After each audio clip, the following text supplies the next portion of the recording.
Hey everyone, thanks so much for joining me for this week's episode of When I Grew Up. On today's episode, it is my pleasure and honor to welcome my guest, James Choi.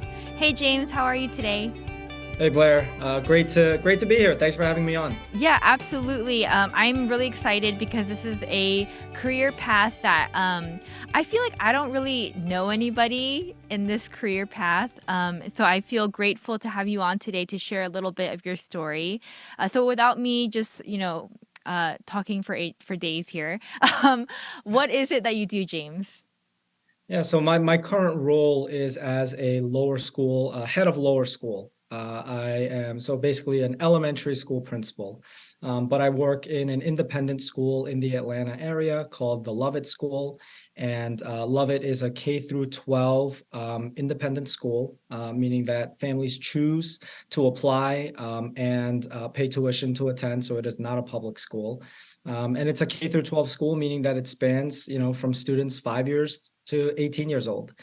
So my purview is the lower school, which is grades K through 5. And so I oversee 500 students and approximately 80 faculty members day to day. Wow. Okay. So just to clarify, so I have it straight. So you are like the head principal of K through 5 at the Lovett School. Correct. Yeah. Okay. So there are three divisions at the Lovett School. There's lower school, middle school, and upper school. Okay. So there's a principal that oversees each of those divisions. And then there's also a head of school and an associate head of school who oversees the entire operation. Gotcha. Okay. I So mean, that yeah, makes sense because in a public school system too, when the schools are separated, each school has their own principal. So yes, that would make and yeah, it would yeah, yeah. I mean, you yeah, could sort of think of it that way, and much in the way that public schools then have assistant superintendents and a sure. superintendent who oversees the entire district. I mean, it's a similar model and concept, obviously, just much more intimate. Yes. So okay, what does a typical day look like for you, James? Like I'm sure it's like ever changing, but typically, what does it look like for a principal? Yeah, so the answer is that there really is no typical day. Right. A principal's work is pretty wide-ranging and all-encompassing. And so, it ranges from things like making sure student safety and emergency drills, which, in light of recent events, obviously Yes. has been at the top of everyone's mind.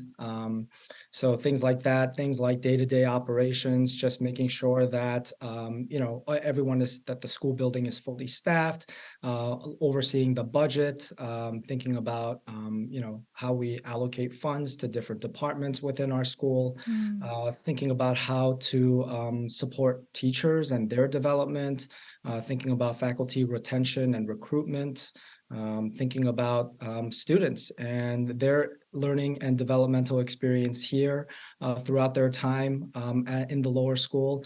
And the other thing really about an independent school like Lovett is that we really prize family school relationship. And so a mm, lot of that also is thinking about, okay, how do we provide parent education workshops for families so that they're well aware of their child's experience and maybe even doing some parental skill building. And so there's just, again, a lot that goes on into this role. So, I mean, again, a typical day, or just let's say a day, can look like me going into a second grade classroom to hang out with some students who just recently published their fantasy stories and just celebrating that with them, leaving some positive comments. And then maybe diving into a budget meeting after that, and then from there going to maybe respond to a student safety mm, challenge or a student discipline issue. Maybe a kid in fourth or fifth grade made a racially insensitive comment to another peer, and so mm, obviously, how do we make that a learning opportunity for that child? How do we repair the relationship between students? How do we get families involved and keep them posted? So all of that, or again, just in the evening, maybe attending a concert that students are in. So it's yeah, I mean, I would say it's all encompassing. mm. Man, I have a lot of questions, but I'll start with my um uh can I don't know if this is too personal, but the reason I want to ask it is because, the purpose of my podcast is to help people look for a career path where they feel like would fit for them and that they can really come alive in. But in recent events, like you mentioned, like with the school shooting at the Covenant School, which is also a private school. My children, they actually attend a private school here, and so the Covenant School shooting actually really, yeah, hit close to home for me, and I Mhm. think it shook me up as a parent, just because I think previously. It doesn't make a difference, obviously, like whether it's public or private school. But I think there was a thought in my head as a parent, if I'm honest, that like, oh, it's less likely. Like it's less Mhm. likely is what I felt if I'm completely transparent. Sure. So when it happened at the Covenant School, and even the Covenant School model is similar to the school that my kids attend. Um, anyways, it was a lot for me emotionally. So even as a parent, I feel that way. But as a principal, I would imagine you feel a responsibility for your students. Now, the question I have is like, what is the weight of that like for you? Because, Mhm. I would imagine someone like, okay, I want to be a principal. Yeah. Is there an emotional cost to this? Yeah, I mean, what a great question. I mean, I think generally there is I mean, I don't know that there has to be an emotional cost, so to speak, but for sure there is a weight and a gravity to the role, right? Okay. I think when people often see leadership from the outside looking in, and I know that this was certainly true for me when I was aspiring to be a school leader, Mm-hmm. what I saw from the outside looking in, either as a teacher or even before I decided to go into education, was sort of an elevated status or the prestige or the reputation, maybe even increased compensation, right? And those are all of Mm-hmm. sort of the external things that you see from the outside looking in. And the reality is that leadership can be pretty lonely. Yeah. In that there are very few people who really understand the responsibilities that you carry with you on a day-to-day basis. Right. And of course, that is magnified when you're thinking about the physical wellness and safety of 500 kids, 80 faculty members, as well as any Mm-hmm. guests that we have on campus. But one thing that I will say is that, I've certainly learned over time that though I may be the principal, that leadership is not a solo sport. And so I feel incredibly fortunate to have really a team of principals here Mm-hmm. at the school, including the head of school and the associate head of school. We have an incredible security team with whom we partner.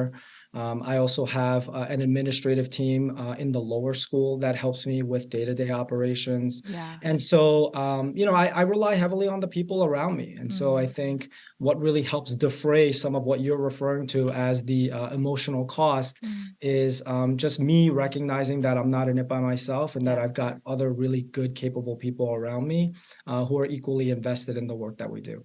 That's awesome. Thank you so much for sharing that part, Yeah, James. I really appreciate it.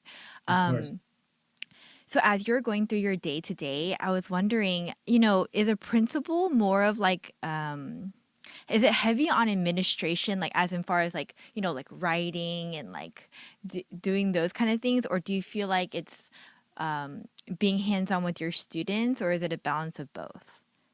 Yeah, I would say probably the skill that I use most in my job is interpersonal skills Okay. and emotional skills. And so, Mm. the work that we do is we invest in people, right? We invest in little human beings who we want to grow up as confident, mature, responsible citizens of the world who are able to contribute in amazing ways. And, that work is messy. I'm not sure if the people out there are listening are aware, but kids are imperfect and humans are imperfect. And so we're dealing with messes and imperfection all the time. And Mm. so I think part of it is, okay, when we maybe have disagreements, right? Or maybe when, let's say, a parent comes to me because of something that happened in the classroom that they don't Mm-hmm. agree with, Mm-hmm. or a teacher is frustrated over a certain situation. How am I working to really understand their perspective and meet them where they are? Mm. I think it requires a lot of emotional work on my end, to sort of reserve my judgments or what I think might be right in that moment and simply lean in and listen. Mm-hmm. It's a skill that sounds really easy, but has taken me years to develop. Yeah, I Quite would frankly, something that imagine. I'm still learning how to do. And so I would say, yeah, really those interpersonal skills of really leaning in with curiosity, asking open-ended questions to hear more about their perspective, and then finding ways to bridge the gap. Whatever that Mm, might look like. And sometimes, quite frankly, there might not be a way to bridge the gap. yeah. And if in those instances, like, then how do we move forward there? So I think, all of those things really do contribute to some of the key ways in which I show up in my role. It's so fascinating, James. As you're talking, I'm like in a lot of agreement, but I'm realizing my role right now because my son, he's in kindergarten, Mhm. so like I'm new to all of the things, and I'm like, oh, like a principal is a really important job. Like as a parent in this in like on this side of things, I'm like, yeah, I mean, how challenging it must be, right? Like if I have a problem with my son and something happens at school, I'm going to go to my principal and talk about these things. But then if it's a bad thing that happened, I would probably, come like ready to, I don't know, like be mad or something. Yeah. And then you having to deal with that and kind of navigate, okay, I get that you're upset. This is your life, your child's life that you Mhm. care about, but having to kind of be direct, but Yeah. also not offend, right? And then like, man, interpersonal skills. That's what you got to have, I feel like. Yeah, yeah, yeah. I mean, in a lot of ways in my role, I feel like there are times I feel like a therapist, there are times I feel Mm, like a counselor, there are times I feel like a negotiator. And I think, again, what all of those people have in common is the ability to just hold an emotional container yeah. or hold a container for the emotions that are coming their way. And then really helping and working with that other person to find a path forward. And Yeah. so, that's certainly a part of my work that I don't think I realized just how disproportionate, like a disproportionate of my work that would be. And so I think, that there's certainly been a lot of learning connected to that. And yeah, and I do feel, as hard as it is, I feel grateful that I think, each and every one of those moments allows me also just to be a little bit more human in Right. understanding other people and trying to get outside of my own perspective. Yeah, absolutely. Well, James, could you like take me back to the beginning then of your journey? Like, did you always know you wanted to be a school principal, or how did that start for you? Yeah. Well, the vision was to be a professional basketball player. And Oh, I got as far as college. really? And yeah, so I was a walk-on for a small Division I school in upstate New York, Colgate, which they made That the is NCAA okay, tournament but this year, which was pretty yeah. awesome. Um, but yeah, I mean, it was a blast. I love basketball, and I mean, I'm 5'6". I'm not particularly athletic, so just that I've made it that far was But you just walked on to Colgate's team? yeah, and I would say just for a year, and it was really when people say like, oh, like James, you played Division I basketball, I often joke like I didn't actually play, like I was on the team, but I didn't No, play a that's lot. playing in my But book. but I mean, I would say that was really great, and it finally occurred to me. Like I kept thinking, like I'm gonna make it, I'm gonna make it. And senior year, I was like, I'm not gonna make it. Like, and I was like, I need to figure something else out. Um, in any case, like junior year, I would say, really, I took a class in education. It was the history of American education, and I really took it out of a requisite. It was a sort of a part of the core requirement to take a class in the social sciences and discount it as one of the social science classes. And that one class actually completely changed my trajectory. Mm. I was fascinated just by all of these educational ideals that were so antithetical to my own experience. So I grew up in New York City public schools, where it was just a lot of like sitting at your desk, memorizing, Right. taking tests. Like, I'm not sure if you remember like those citywide or statewide tests where you Of just like bubbling course. the answers. It Yes. was it was awful. And like, school was just like a thing that you did. Like you learned how to Mm. play the game so you could get the good grades, which I did, and it was fine. But like, there was never a genuine interest in learning. And when I started taking these education courses in college, like I just completely, my mindset completely like transformed. Like I was interested, like for the first time, I was very interested in what I was learning. I was doing all of the recommended reading. And so from there, I just kind of decided to pursue education. Mm. Interestingly enough, it was not a teacher track at that time. It was just sort of like general educational studies. And so after I graduated university, I actually did take a job at a for-profit after-school program Okay. called SCORE Educational Centers. It was a subsidiary of Kaplan at the time. Okay. And yeah, like I just, I was working with kids. I was doing some marketing. I was doing some back office stuff. And just working with kids was easily the best part of my day. Oh, It was only wow. a couple of hours, but I would work with kids K through 8. And, as they come in, I would give them a fist bump. I would ask them about their day. They would tell me about this thing and that and their friends and what happened out at recess. And as I got to build relationships with them and support them in their academic progress, like when I saw the light bulbs go off, like it felt so good to know Mm. that I played a role in helping this kid sort of like get it. So from there, I applied to graduate school for teaching. So I attended the Bank Street Graduate School of Education, which is located on the Upper West Side in New York. Um, and from there, actually, like the goal was to go into public school, because I'm a product of public schools myself. My parents are immigrants. I believe in all of the ideals of public education and Mm. what it means to have access. And yet, at the time when I graduated and was looking for a full-time job in teaching, it was right at the economic downturn of 2008, and there was a massive hiring freeze all across New York, Yes. which lasted for about 3 or 4 years, I think. Hmm. So the only option I really had was to explore private schools. And so, I mean, that's sort of how I got into private schools, really just by default. Oh, Um, wow. and so I started out actually as an associate teacher, which was really humbling. So in private schools, there are actually two teachers for every many private schools. You might find two teachers in each lower school classroom, a lead teacher and, an associate teacher or a co-teacher. And so I started out really as an apprentice teacher and was fortunate to be paired with a really masterful veteran who kind of taught me the ins and outs, and was fortunate to have a lot of really wonderful mentors along the way. Mm. So in any case, that's kind of how my journey started. That's amazing. So, at what point did you decide, oh, I want to go into school leadership?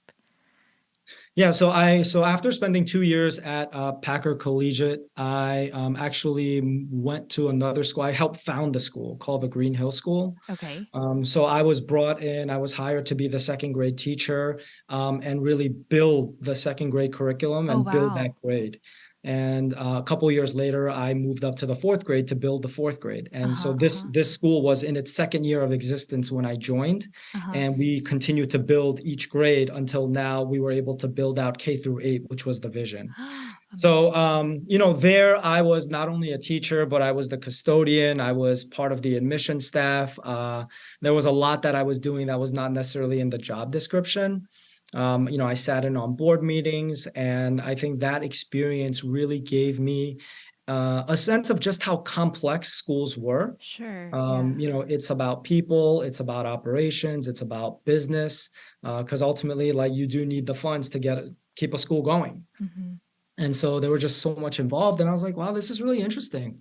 I come from a family. My father owns and operates supermarkets and manages commercial real estate. So I do think like having grown up in a family of entrepreneurs, like sort of that entrepreneurial spirit was within me. Mm-hmm. And so this was really a way to kind of marry both of those things, like Yeah. education and entrepreneurship, I see. in that, schools, again, do operate as businesses.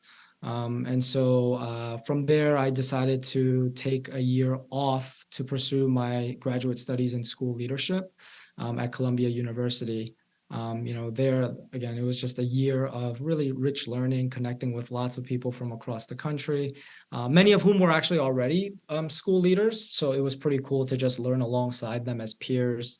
And then from there, when I applied far and wide for different leadership roles, it just so happened that there were a couple of schools in the South that were really interested in me. There was one in Houston and there was one in Oklahoma City. Hmm. And, my wife and I were in our first year of marriage and really hadn't occurred to us to move. Uh-huh, uh-huh. Um, but that's where the opportunity was. And our motto was always that adventure is out there. And so, Love the it. movie Up, like that's Yes. the motto, adventure is out there. So that's our motto. And we were like, God, like, let's do it. Yeah. And so we ended up moving to Houston for my role. And as it turned out, there was a science position available for her as well. Oh my So we goodness. ended up teaching at the same school for 4 years. How fun. Yeah, that This was is pretty so cool. great. Okay, so you know how you said that you helped build or found a school first, and then you built out Mhm. the curriculum K through 8. And then you said you took on a lot of roles, like custodial roles and like sitting in board meetings and things like that. My question is like, why? Like, like why do you love it, or Mhm. what was the value for you? Yeah.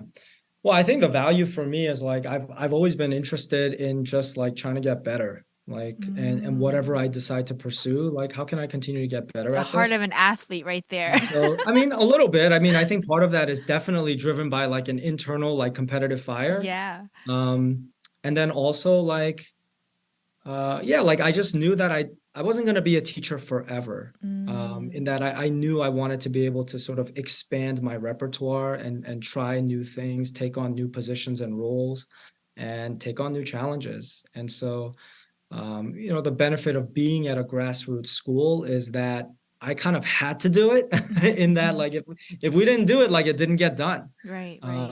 And so it was a really small, intimate school where I had a chance to just take on a lot of different roles that otherwise, like a teacher otherwise would not necessarily have the opportunity to do. Mm. So I think, part of it was circumstantial, part of it was just, again, this like internal kind of competitive spirit within me Right. of wanting to learn and wanting to grow. So all of that experience, though, I mean, I would assume has benefited you a lot now that you are a principal. Yeah, I mean, I think so. I mean, the way I frame it is like every experience is an opportunity to learn, Yeah. right? Yeah. And so, for sure, I think the fact that I had those opportunities helped position me to take on this role. And again, even in this role, like I'm still learning new things all the time. Mm. And I'm messing up all the time. And like that's okay. Like we're all learning. Like this is Yeah. a school. Like it's Yes. okay to mess up. Yes. And that's one of the things that like I'm really interested in changing about schools. Um, when we were again, when I go back to kind of our experiences growing up, when you when a teacher asks a question, right? Like what happens? Kids raise their hand and maybe they call on a couple kids and they say some things. Maybe some answers are right, some answers are wrong. Well, like once a kid gets the right answer, then the teacher stops calling on kids, right? It's like, Mm. oh yeah, Johnny got it. Like that's the right answer. Mm-hmm. And we're so interested in getting it right. And I Mm-hmm. think what schools could be doing better is like, how do we encourage messing up? How do we encourage failure? How do we encourage Mm. learning from failure and being okay with it? Yeah. And I think part of my work as a leader is like, how do I model that for myself? Because the Mm. hope is that if people see that a principal is messing up all the time and he's okay with it because he's learning, then that gives other people permission to do the same. Right. So Yeah. that's one of the things that I'm really interested in sort of culture building, just here at Lovett and then at schools in general. Yeah, no, I love that. That's great. I want that for my own children, and me myself as a perfectionist, I'm working on it as a parent, and I try to give myself and my children and my husband even permission to make mistakes, and I think it is so important. But yes, you're right. I think the way we grew up, the school system in itself. I mean, these are just my soapbox things, but yeah, I think that's right. Like we are rewarded for only the perfect right answers, Yeah. instead of the the latter, right? Where if you make a mistake, yeah, it's okay to be shown grace in that moment is so important, especially as a lower, I think a lower elementary principal too. So, um, okay, so your path to becoming a principal though, James, like is that Mhm. typical, like teaching and then kind of working your way up, or Yeah, I mean it can be typical. I would say the path that I took is probably most typical in okay. that, I started out as a teacher Mm-hmm. for several years and then took on an assistant principalship and then now a principalship or head of Mm-hmm. lower school. So yeah, I mean that's a pretty traditional path. Okay. Some people have some more non-traditional paths Mm-hmm. Mm-hmm. to school leadership, and that kind of depends on what the school might be looking for. Um, Mm. so yeah. So if someone listening that's like, oh, like interested in school leadership, maybe I want to be a principal one day, would you suggest like getting experience as a teacher in the school system first, or what do you suggest? Yeah, I think it would be very hard to be. I mean, I'm sure there are people who do it. Mm-hmm. Again, it's very hard to be a principal without not having taught. Just in Mm-hmm. that your job is to support teachers, right? Your job is Right. to support their work and their growth and their development so Mm-hmm. that they can do the magic in the classroom with kids. Right. And if you don't have the experience of being a teacher and you don't understand what that's like and what it takes to support kids, you can imagine the sort of disconnect that might make it really difficult to do that job well. Mm-hmm. Mm-hmm. Um, yeah, so I would say I would certainly recommend that if you're aiming to be a principal, for you to have some classroom experience. Okay, okay, yeah, that's good to know. That's good to know. Do you feel like the principal student relationship has changed like in this generation? Because like when I was growing up, I was like, oh, like you go to the principal's office, but like, what do you think? Yeah, I think, I'm not sure. I can only speak to my experience, but yeah, for sure especially when you're attending a big public school, and I don't even think I knew my lower school principal. Like Right, I right, do yeah. remember, like I actually have a picture with him. I think when I won some award in like fifth grade, Uh but huh, I uh actually huh, don't remember his name and I don't really remember any interactions with uh him huh, uh huh. in passing. But I would certainly say that the way I try to wear the role and then the culture here at Lovett is very different. I mean, I'm out at morning car line, Mm. greeting kids, opening the doors for them. It is my goal to learn every single name in the lower school. I'm still trying. I'm getting there, Yeah, but not 500 quite there kids is a just lot yet. of kids. It's a lot of kids, yeah, and especially because we have, 100, like at least 100 new kids every year Sure, with fifth yeah, grade yeah, yeah. graduating and new kids coming in. Um, but and so I do try to be a presence again, just popping into classrooms, seeing what the kids are doing, pulling up next to them. Hey, I noticed that you're trying this math strategy. Tell me a little bit more about that. Mm. I actually had a couple of kids who wanted to speak to me about whether we could. They wrote these persuasive essays about whether we could move away from school uniforms. And so they sat down with me and presented their argument. I listened, asked them questions, took a picture and sent the parents the picture. Hey, here's the meeting that we had. So yeah, I mean, I think it's really important for me to model what those relationships look like. Again, when I think of a principal's role, I think part of my role is like, how do I model the things that I want my teachers to do? Yeah. Right. And if I want my teachers to have constructive relationships with students and families, like I need to model that for myself. Yeah. Yeah, that's something that I do try to keep in mind. I mean, there are times my day gets really busy and it kind of gets taken over with lots of things. Sure, yeah. But I do try to make an effort to just intentionally plug in time to be a presence That's with awesome. students and faculty. That's awesome. Yeah, I mean, I feel like it is really important, but you're right. I think when I was growing up, I had more interactions with like my associate principal than I did with the principal of the school. But Mhm. I think it's great that you have the opportunity to shift this culture a bit, and at least again for my children, I would want that, like to have this kind of trusting relationship with school leadership so that if there is a problem, it's not like a scary thing, right? It's like Mhm. a, hey, like let's figure it out together kind of Mhm. thing. Right. And like you said, I mean, growing up, being human is just messy anyway. So like, it's nice to have someone that is rooting for you.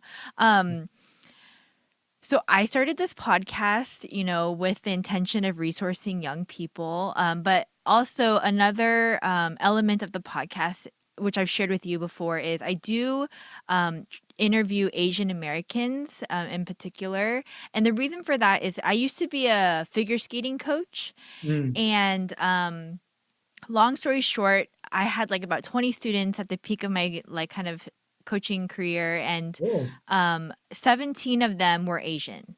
oh wow. Yes, yes, and Okay. it's nothing that I didn't try. Yeah. It just kind of happened. And then Yep. I started to realize, oh, there was a reason, right? Like Yeah. there was a reason little girls wanted me to be their coach, and it's because I Mm-hmm. was the only Asian American coach at the rink I was coaching Sure. at. Yeah. And I didn't honestly, just growing up in an affluent white neighborhood, I never put two and two together because I did not have the same models that I feel like students do today or kids do today. Mm-hmm. But all that to say, James, like, as an Asian American principal at a what I know to be a very well known and prestigious school here in Atlanta, Mm-hmm.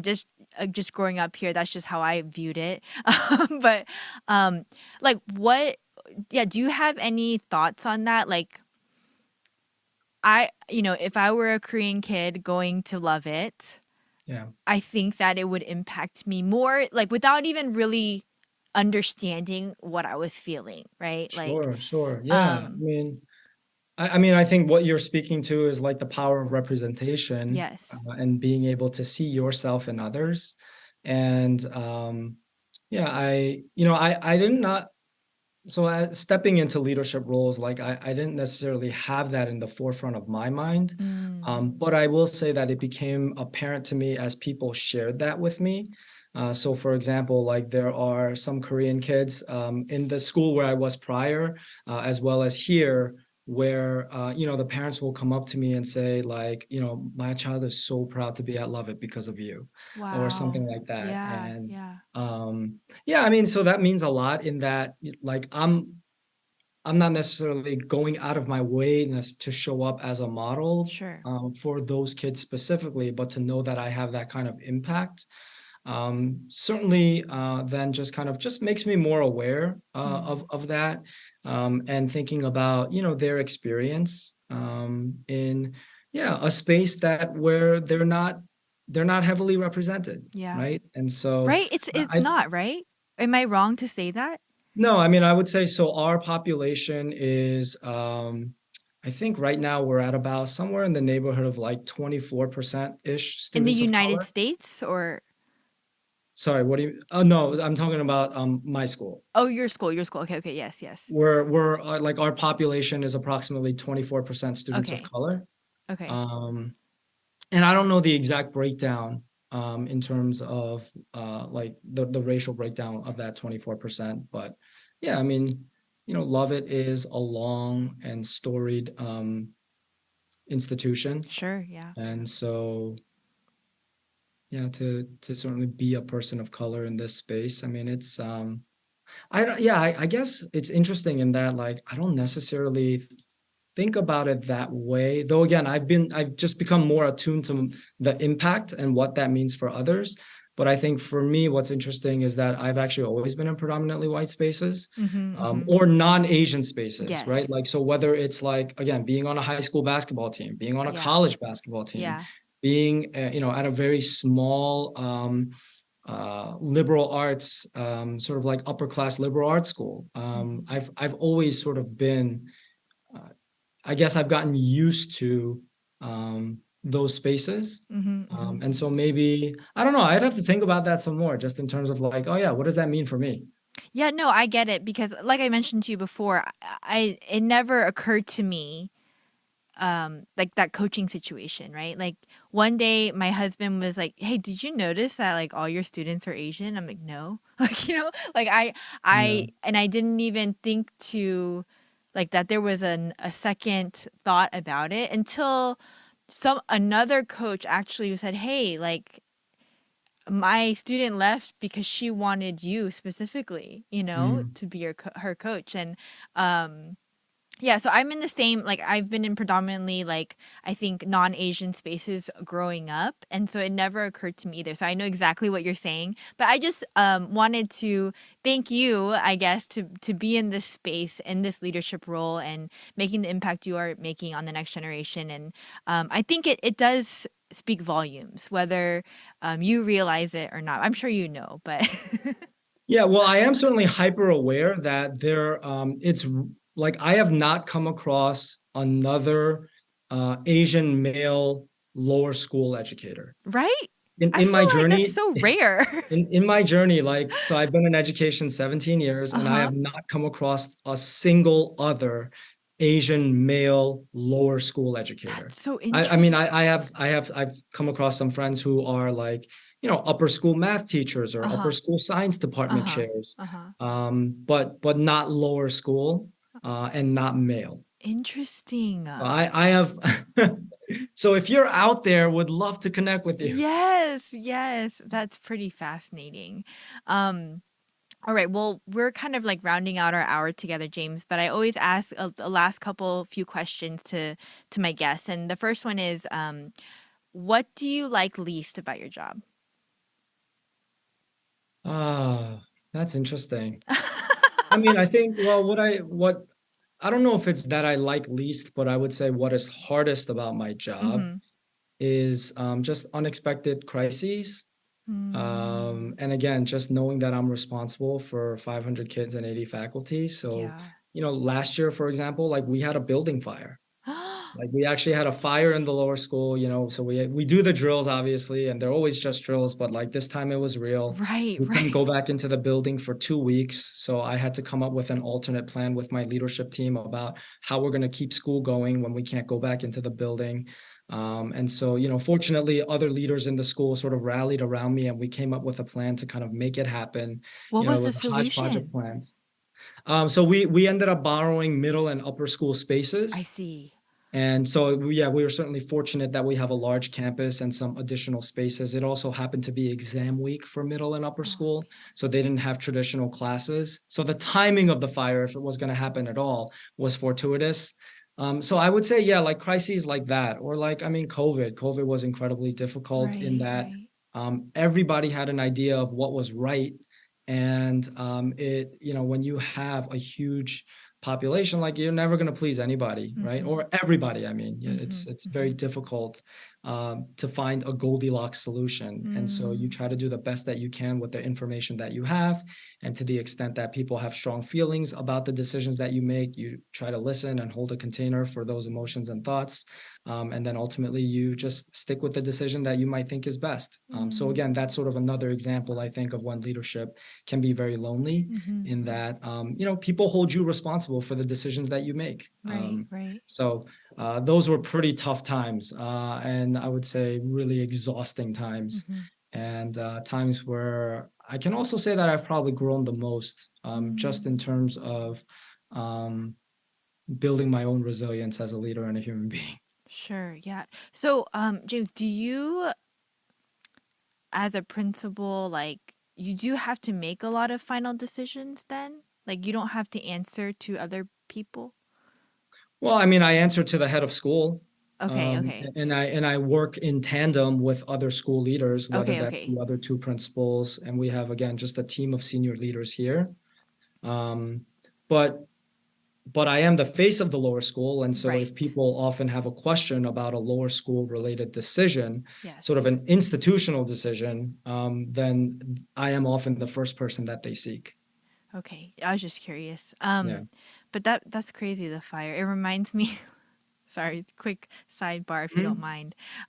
Like my school, I think it was high school, we had a guy, his metronome went off Okay. in his gym bag, and but there was no, like, it was like my year, like it happened to be my Mhm. grade, and um he left it in a classroom and then forgot that he left it there.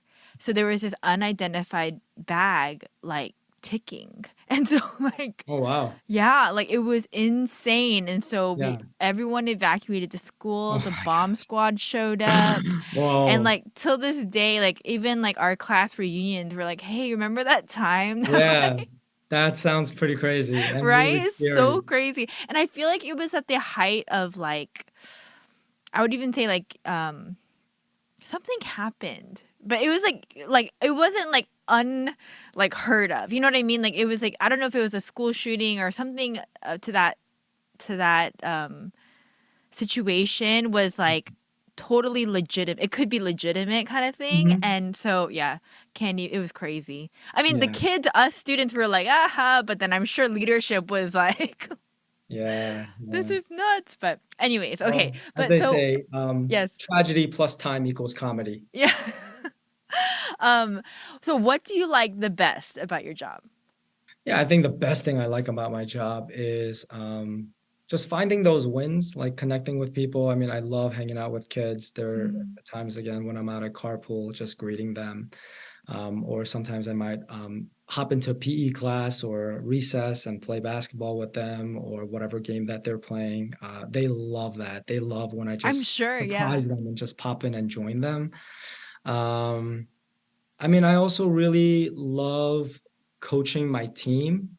So Mm. I have a team of leaders in the lower school that directly report to me, and they're learning and they're growing and they're learning how to be effective leaders. And so just opportunities to kind of listen to their experience and find ways to help them grow and make meaning out of the experiences that they're having. I would say that's also one of my favorite things about this job. Yeah, man, I guess like the investment too, right? Like seeing the fruit of it would be pretty rewarding as well. Um, so if somebody's listening and they're like, man, what James is saying makes total sense to me. Maybe this is something I want to pursue. Do you have any advice for that person or just any life advice at all? Yeah, I mean, I would say leadership is not glamorous. And so I would say just be prepared for that. Mm, Leadership looks glamorous on the outside looking in. It looks like, oh, look at that person. He's in, sort of a reputable position. mm-hmm. He's got some authority. He's got influence. But the reality is that there are a ton of responsibilities that come with that. And again, there are times leadership can feel really lonely. So I would just say be prepared for that. Mm, But also, like, if you're up for a challenge, if you are up for learning about yourself more than anything else, and if you're interested in a journey where there isn't always a right answer, then leadership could be for you. mm. So I would just say, kind of keep that in mind. Nice. Sorry, this came up while you were sharing just now in my head.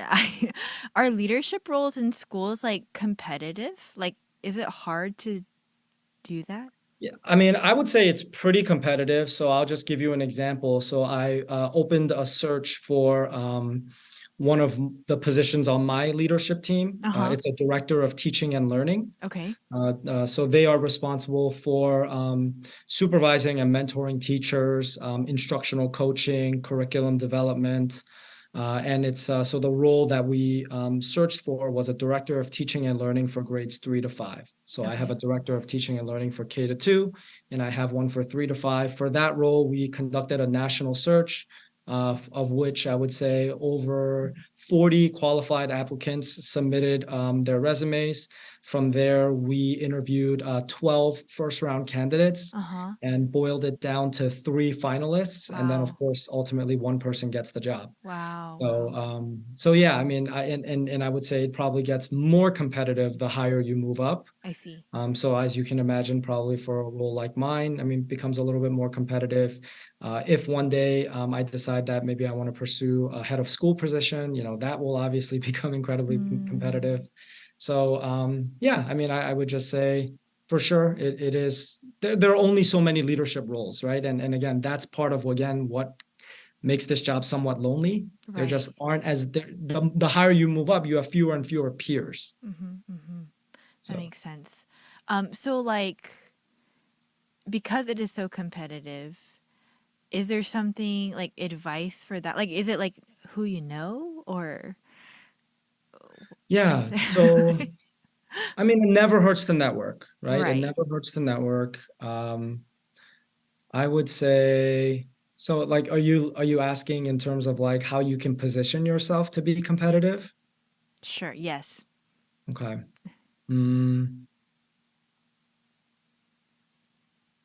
I mean, if you were to ask me what are some of the things that I have done to kind of make myself competitive, I would say that I've been unafraid to try new things. Mm, I've been unafraid to take on new roles, right? And then also like when I'm interviewing or when I'm like going for a new job, like I show up in a way that's confident, that mm, is but also approachable, mm-hmm. and also humble. Just Mm-hmm. in knowing that like, okay, I have some level of experience, but it doesn't mean that I know everything. And there are Right. certainly going to be situations for which I'm going to have to lean on other people for answers. And so I would say it's really more about uh, who you are as a human being. Like yes, your knowledge, your skill set, your experience, all of that matters. And also like who you are as a person Mm, also matters. In that, I think as a leader, like you are the chief culture builder of your division, yeah. right? And Yeah. so when you are again modeling the sorts of vision and culture that you want to build, um, yeah, like how are you doing that in a way that resonates with others? Yeah. Well, James, thank you so much for all of your sound advice and just your transparency today. I really appreciate it. Was there something that maybe I didn't ask that you wanted to share about? Um, no, I mean, I think I don't know how many people like I didn't necessarily start this journey thinking that I would be a school principal. So Okay. I would say, your podcast is all about you all about like figuring out that or knowing at least that your journey may not always be linear, right? And so I would just say, yeah, be open to your journey not being linear, Mm-hmm. and just be open to different opportunities. There's no one right path, whether that's to school leadership or any other field that you're pursuing. Mm-hmm. And I would say, regardless, like just keep like figure out new ways to learn, Mm, and continue to be open to the journey and what that journey may be trying to teach you. yes, very important. Do you have any advice? Like, what would be a piece of advice you'd give to one of your parents?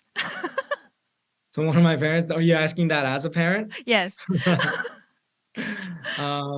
Well, I would say the same thing. Like as you think about your child's journey, it may not be linear and it may not be Mm, what you have in mind. Um, I think especially and one of the things about parenting is like we often default. This is not true for everyone, but I think there are times where we may default to parenting in the way that we were parented. mm, And so just being aware of when that's happening and do you mean to do that? Right. So mm, like I think that's part of like building self-awareness as a parent. So I grew up in a really authoritative home, and my dad was the head of the household, and what he said, like that, whatever he said, like that's what happened, right? And like I had to do kind of a lot of self-awareness in terms of, oh, like, so I've got this like authoritative figure in my life that has been really formative, and I love my dad and he has had a tremendous impact on me, but also like what are the ways that that might be showing up, for example, in my leadership that actually isn't mm, resonating with people, right? And do I know that? Like am I aware of that? And what do I want to do about that? And I would say it's the same thing with parenting, just sort of always being aware of like, oh, how am I parenting, and am I intentionally choosing to do that? Or right. am I sort of defaulting to patterns or things that were modeled for me? Mm. So maybe that's one advice that I would offer Yeah, parents, that was and so just to good. let them That's know that their kid is unique, and yes. to meet them where they are. Yes. Thank you for that piece of advice today. I really need it. um, well, hate to put you on the spot before we sign off, but if there's somebody listening that maybe wants to chat a little bit more, would you be open to that, James, with me connecting you with them? Yeah, I mean they can email me. That would Okay. probably be the best way to get in touch. And so yeah, if someone reaches out, you have my email now. So if you want to pass that along, they're certainly welcome to do that. And Perfect. yeah, Well, we'd be guys, you glad heard it to. here. If you guys have any questions for James or you just have any comments, you can DM me on social media or you can email me at podcastwigu@gmail.com. Thanks for listening, guys. Until next time. Thanks, James. Bye. All right. Thanks. Bye.